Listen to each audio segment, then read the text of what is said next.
Online के इस platform पर आप सभी हिंदी प्रेमियों का हृदय से स्वागत एवं अभिनंदन। मैं एमपी सर, मेरे द्वारा आज इस वीडियो में रूपक अलंकार के बारे में बताया जाएगा कि रूपक अलंकार क्या है, इसकी परिभाषा क्या होती है, इसके कौन कौन से उदाहरण प्रमुख उदाहरण हैं। तो रूपक अलंकार जो है यह एक अर्थालंकार है। कैसा अलंकार है? अर्थालंकार है। सबसे पहली बात यही आएगी कि यह जो है अर्थालंकार है कि कैसा अलंकार है, क्योंकि अलंकार जो होता है वह 3 प्रकार का होता है, जिसमें शब्द, अर्थ और उभय होता है। तो रूपक अलंकार क्या है? अर्थालंकार है। और रूपक अलंकार की जो परिभाषा होती है, हमें क्या है कि परिभाषा को रटना नहीं है।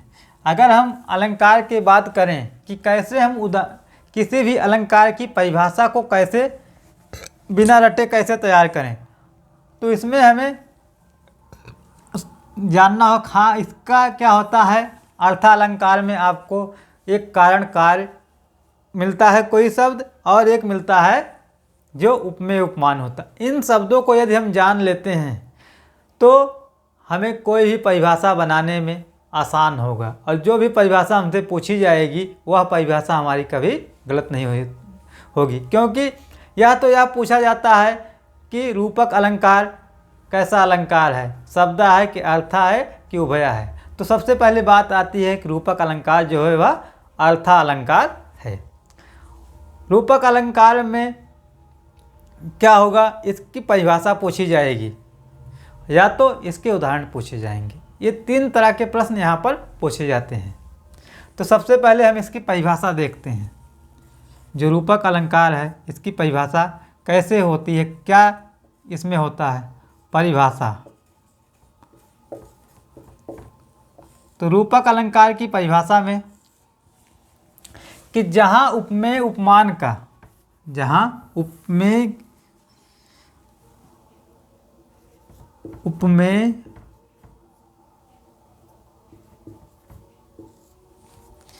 पर उपमान का उपमेय पर उपमान का आरोप,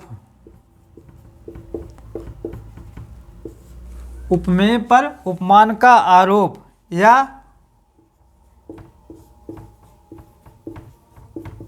उपमान पर उपमेय का आभेद, उपमेय और उपमान का, उपमेय और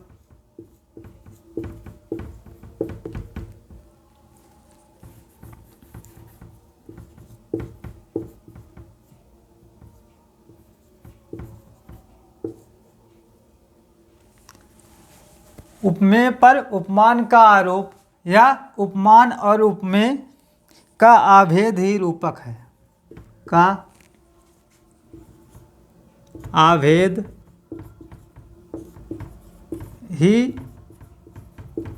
रूपक है। इसको और भी सरल तरीके से देखते हैं।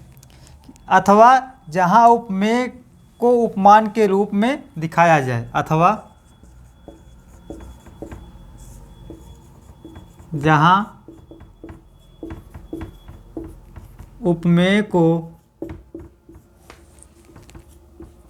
उपमान के रूप में दिखाया जाए,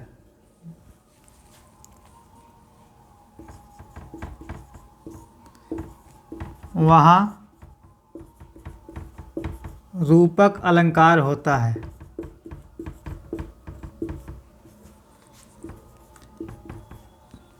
कि जहाँ उपमेय को उपमान के रूप में दिखाया जाए वहाँ रूपक अलंकार होता है। या क्योंकि रूपक अलंकार की कई परिभाषाएं हैं, कई तरह की परिभाषा इसको हम बता सकते हैं कि कहने का जहाँ उपमेय में उपमान का भेद रहित आरोप हो, जहाँ उपमेय और उपमान का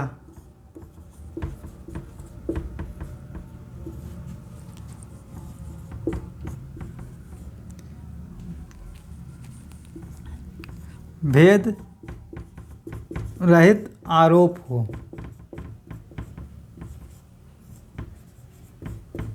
जहाँ उपमेय और उपमान का भेद रहित आरोप हो वहाँ रूपक अलंकार होता है। कहने का तात्पर्य है कि उपमेय उपमान में भेद रहित आरोप होता है और यहाँ पर क्या होता है, रूपक के लिए 3 बातों का होना आवश्यक है। तो ये परिभाषा आपकी है कि जहाँ पर भी आप यही जानिए कि उपमेय उपमान में अभेद दिखाया जाएगा या भेद रहित आरोप, चाहे भेद रहित आरोप दिखाया जाए या अभेद दिखाया जाए, वहाँ पर क्या होगा, रूपक अलंकार होगा। अब देखते हैं रूपक अलंकार के लिए 3 बातें आवश्यक हैं। जो रूपक अलंकार है इसके लिए 3 बातें आवश्यक हैं, वह कौन कौन सी बातें हैं उसको हम देखते हैं।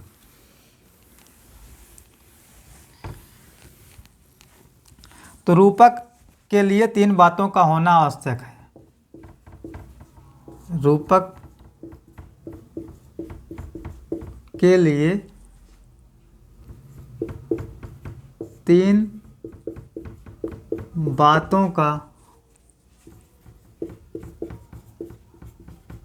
होना आवश्यक। अब कौन कौन सी तीनों बातें हैं उसको हम देखते हैं। तो एक बात है इसमें, उपमेय को उपमान का रूप देना। उपमेय को उपमान का रूप देना।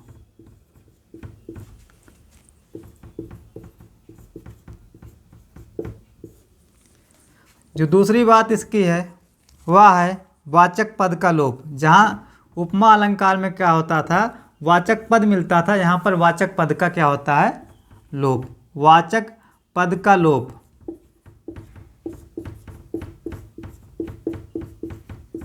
जो इसकी तीसरी बात ध्यान देना है वह है उपमेय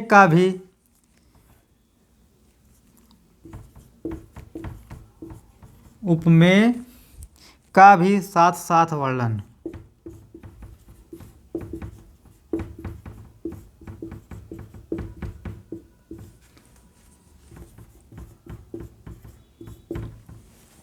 तो रूपक अलंकार में 3 बातों का होना आवश्यक है, जिसमें क्या है, पहली बात वह उपमेय को उपमान का रूप देना, और जो दूसरी बात है वाचक पद का लोप। आपको उपमा अलंकार में वाचक पद मिलता है लेकिन उपमेय अलंकार में वाचक पद या शब्द नहीं मिलते हैं। उपमेय का भी साथ साथ इसमें वर्णन होता है। तो आइए हम देखते हैं उदाहरण के माध्यम से कि कौन कौन सा जो उदाहरण प्रमुख रूप से रूपक अलंकार का है, क्योंकि परीक्षा में उदाहरण पूछा जाएगा, परिभाषा पूछा जाएगा और यह किस प्रकार का अलंकार है उसको पूछा जाएगा। तो रूपक अलंकार के जो भेद देखते हैं उसमें है, सबसे प्रमुख जो उदाहरण है वह उदाहरण है चरण कमल बंदो हरि राई। चरण कमल बंदो हरि राई। अब यहाँ जो चरण कमल है, चरण आपका क्या है, उपमेय है, और कमल क्या है, उपमान है। यहाँ पर देखिए कोई वाचक शब्द नहीं है, वाचक पद का लोप है, और चरण का कमल से क्या किया गया, आभेद प्रकट किया गया है। इसलिए यहाँ पर क्या है, रूपक अलंकार है कि चरण कमल बंदो हरि राई। अब यहाँ अगर कोई वाचक शब्द होता तब क्या होता, वहाँ पर उपमा अलंकार होता, और जब वाचक पद का लोप हो जाएगा उपमेय और उपमान में तो क्या हो जाएगा आपका रूपक अलंकार। जो दूसरी इसकी पंक्ति है वह पंक्ति है बीती विभावरी जागरी। बीती विभावरी जागरी।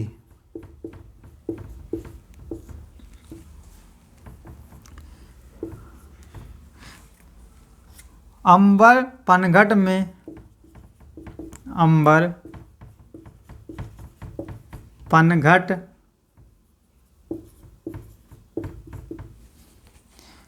में डूबो रही।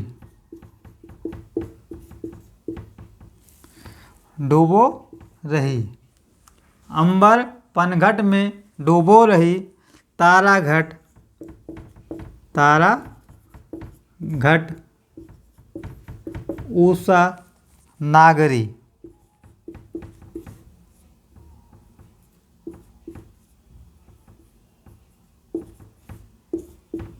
यहाँ देखिए तारा घट है, तारा घट और उषा नागरी, इन सब में क्या है कि यहाँ जो अंबर पनघट में डुबो रही तारा घट उषा नागरी, यहाँ पर अंबर तारा और उषा जो उपमेय हैं, क्या क्या, अंबर एक उपमेय है, एक तारा उपमेय है, एक यह तीनों क्या है, उपमेय हैं कि अंबर, तारा और उषा, ये क्या है, उपमेय हैं। और इनमें क्या है, वाचक शब्द का लोप है। तो अंबर पनघट में, तारा घट में, उषा नागरी में, यहाँ पर वाचक पद का लोप है, इसलिए क्या है, यहाँ पर रूपक अलंकार है। तीसरा इसका है मुख चंद है, मुख चंद्र है।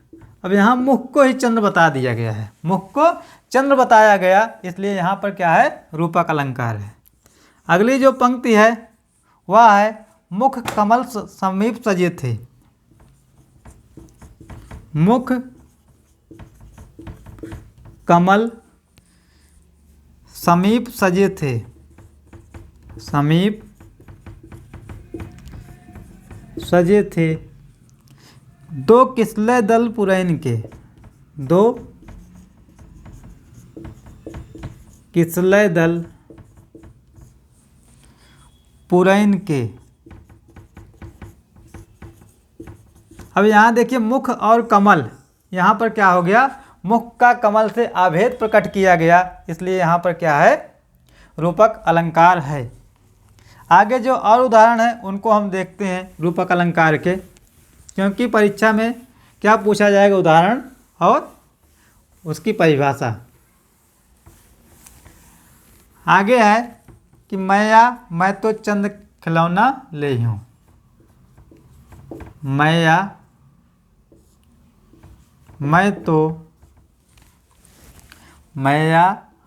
तो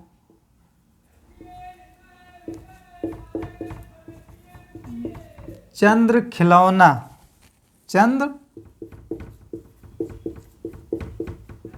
खिलौना ले हूँ। यहाँ पर देखिए चंद्र और खिलौना में क्या है, रूपक अलंकार है। तो आपने देखा कि यह रूपक अलंकार कैसे कैसे होता है। तो इसके बाद रूपक अलंकार के भेद पूछा जाए। यदि पूछा जाए रूपक अलंकार के कितने भेद हैं, तो रूपक के भेद, तो रूपक के जो भेद होते हैं वह 3 होता है, जिसमें एक है आपका सांग रूपक,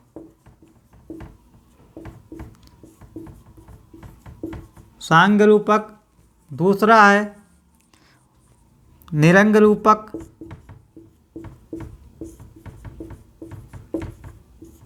तीसरा है परम्परित रूपक।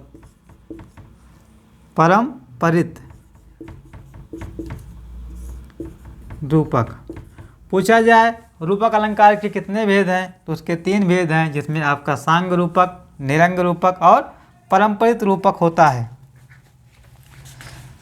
तो इस प्रकार क्या होता है आपका। इसके बाद हम फिर देखते हैं जो रूपक अलंकार है, इसमें कौन सा सांग रूपक कैसे होता है, कौन सा निरंग रूपक, कौन सा परम्परित रूपक होता है। तो पहले हम देखेंगे सांग रूपक, क्योंकि कभी कभी परीक्षा में पूछा जा सकता है कि दिए गए उदाहरण में आपका सांग रूपक है कि निरंग रूपक है। तो इसमें सबसे पहले सांग रूपक की परिभाषा देखते हैं।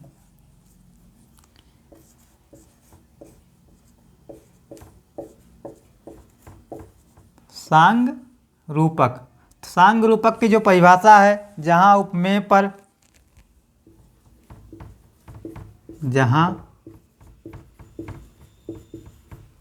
उपमेय पर उपमान का अंगों सहित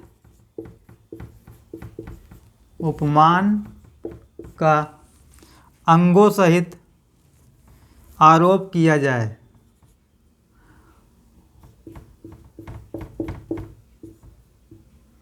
अंगों सहित आरोप किया जाए।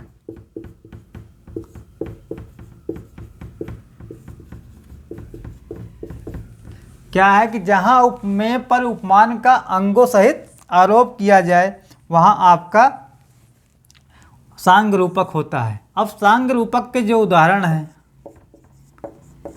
सांग रूपक के उदाहरण में आपको मिलता है कि उदित उदयगिर मंच पर, उदित उदयगिर मंच पर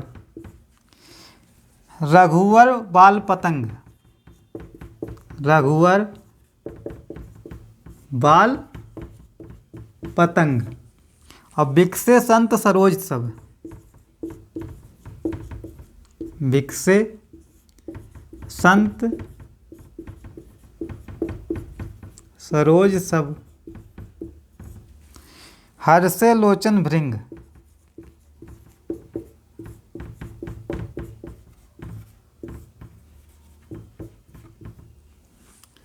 तो इस उदाहरण में क्या है, आपका सांग रूपक अलंकार है।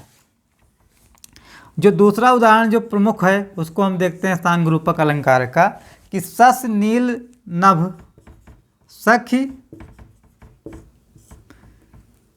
नील नभ, नील नभ सर में उतरा,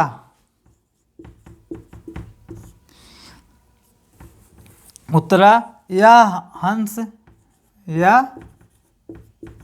हंस आहा तिरता तिरता, आहा तिरता तिरता। अब मौतिक, अब मौक्तिक शेष नहीं, अब मौक्तिक शेष नहीं, निकला जिनको, निकला जिनको चरता चरता, चरता चरता। इसमें क्या है कि सांग रूपक अलंकार है कि सस नील नभ सर में, सख नील नभ सर में उतरा या हंस आहा तिरता तिरता, अब मौतिक शेष नहीं। अब तारक, यहाँ एक शब्द छूट गया है, अब तारक मौतिक शेष नहीं, जिनको निकला जिनको चलता चलता। इसमें क्या है, सांग रूपक है। इसके बाद जो दूसरा रूपक है वो है आपका परंपरित रूपक। रूपक अलंकार का दूसरा भेद परंपरित रूपक। और इसके पहले जो आपको एक पंक्ति कराई गई थी वह कौन सी पंक्ति थी कि बेती विभावरी जागरी, उसमें भी आपका सांग रूपक ही था। अब दूसरा है परंपरित रूपक।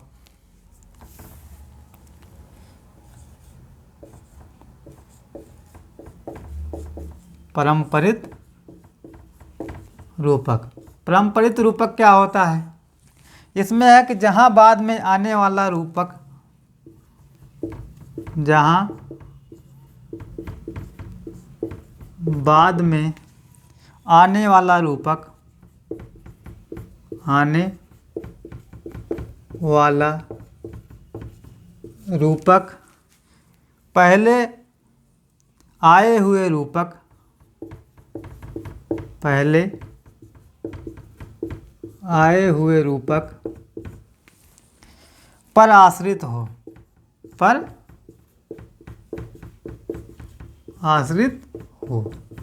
कहा गया कि जहां बाद में आने वाला रूपक पहले आए हुए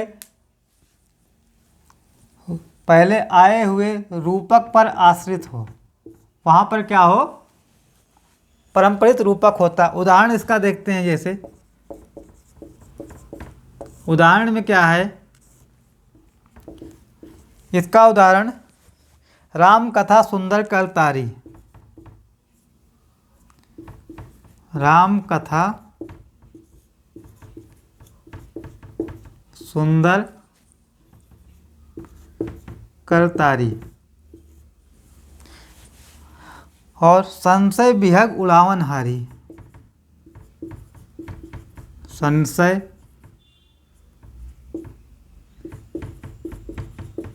विहग उड़ावन हारी। दूसरा इसका उदाहरण देखते हैं, जिसमें है जय जय गिरवर, जय जय गिरिवर राज किशोरी। राज किशोरी। जय महेश मुखचंद, जय महेश मुख चंद चकोरी।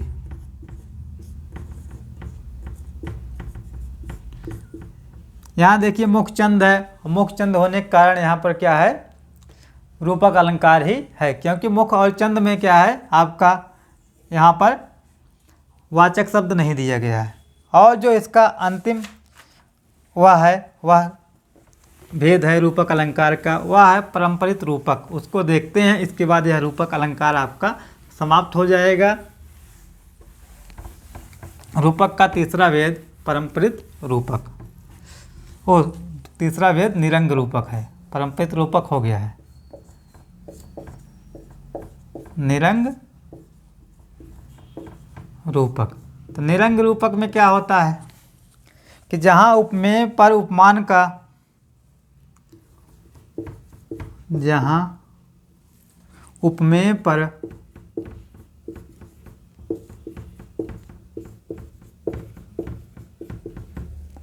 उपमान का अंग सहित आरोप हो, अंग सहित आरोप हो, कि जहाँ उपमेय पर उपमान का अंग सहित आरोप हो, अंग रहित होगा। यहाँ जहाँ उपमेय पर उपमान का अंग रहित आरोप हो, वहाँ निरंग रूपक होता है। जैसे उदाहरण के रूप में, उदाहरण इसका है कि चरण कमल बंदो हरिराई। चरण कमल बंदो हरिराई।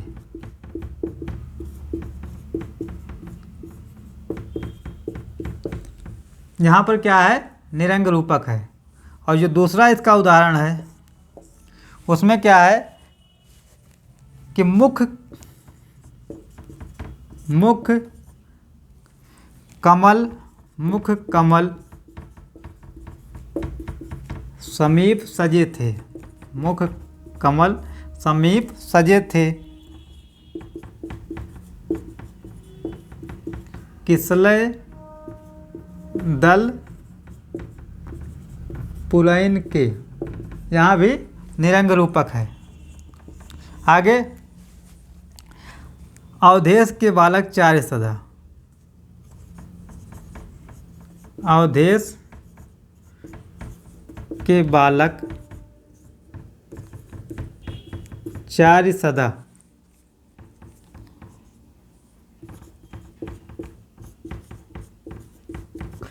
तुलसी मन मंदिर में वीर हैं।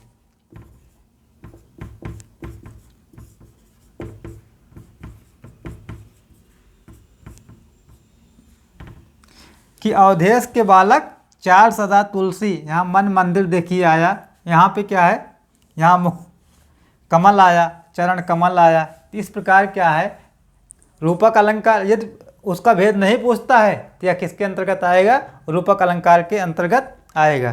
तो इस प्रकार क्या होता है, यह रूपक अलंकार की जो क्लास है समाप्त होती है। इस वीडियो को अधिक से अधिक शेयर करें और अपने मित्रों से चैनल को सब्सक्राइब करने के लिए कहें। यह वीडियो क्योंकि आप चाहे कक्षा 6 के छात्र हों, 7, 8, 9, 10, 11, 12 तक जो भी विद्यार्थी हैं सबके सिलेबस में यह अलंकार है, इसलिए इस अलंकार को अवश्य देखें। यह वीडियो आपके लिए काफ़ी महत्वपूर्ण हो। वीडियो को देखने के लिए धन्यवाद।